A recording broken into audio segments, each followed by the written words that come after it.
Seorang pria ditemukan tewas di dalam mobilnya di Desa Lagiagi, Kecamatan Kampalagian, Kabupaten Polewali Mandar, Sulawesi Barat.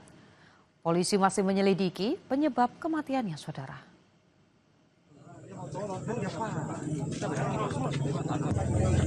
Husain alias Caing, pria berusia 35 tahun ini ditemukan tewas di atas sebuah mobil di jalan penghubung desa, tepatnya di Rapo Gading, Kecamatan Campalagian, Kabupaten Polewali Mandar, 21 September 2025. Awalnya, warga menduga korban meninggal akibat kecelakaan lalu lintas. Namun, polisi menemukan sejumlah kejanggalan. Salah satunya terdapat luka di kepala, sementara mobil yang dikendarainya hampir tidak menunjukkan tanda-tanda kecelakaan. Usai diotopsi di Rumah Sakit Bayangkara Mamuju, tim dokter forensik mengungkap ditemukan benda asing di kepala korban. Namun belum bisa dipastikan benda asing tersebut apakah proyektil peluru atau bukan. Korban kita temukan satu buah luka yang saat ini masih kami lakukan pendalaman terkait jenis perlukaannya. Tidak ditemukan amunisi di dalam. Kami belum bisa menentukan karena itu nanti menunggu hasil laboratorium forensik.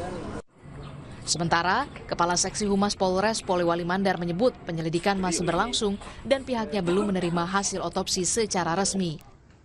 Pak, apa sih informasi apa yang bisa disampaikan soal yang dugaan pembunuhan ini apalagi yang di dalam mobil ini? Kalau masalah dugaan pembunuhan kan belum tahu persis bagaimana dari untuk tahap penyelidikan. Karena informasi awal kan adanya laporan dari warga dengan kecelakaan. Personil Polsek Jampa turun ke lapangan ke TKP. Ya, sehingga dihubungi Polsek Wono yang unit lantasnya bahwa terjadi kecelakaan yang terjadi di Rapo Gading, Desa Lagiagi, Kecamatan Campalagian. Hasil pemeriksaannya dia kenapa kecelakaan atau apa? Ya belum kami kan jelas masih pendalaman semua, Pak. Iya. Jangan sampai kami ungkap yang hal-hal yang kan biasa saja, yang lainnya bisa saja yang seharusnya kita sudah terang ini apa-apa kan jadi kabur lagi kembali kan.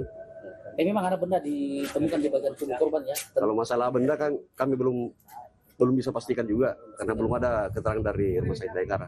Ini korban yang saksi orang warga apa? Orang Polman juga. Orang Polman semua. Iya. Ini sama kami semua. saksi Pak Kasini apa dia mengungkapkan bahwa ini kecelakaan atau ada peristiwa pembunuhan saat itu? Ya untuk sementara kalau masalah mendalam gitu kan masalah penyelidikan nanti kami akan sampaikan. Polisi sudah memeriksa sejumlah saksi, termasuk rekan korban yang berada di dalam mobil saat kejadian. Namun penyebab pasti kematian masih diselidiki. Edwin Arwan Pitu, Kompas TV, Polewali Mandar, Sulawesi Barat.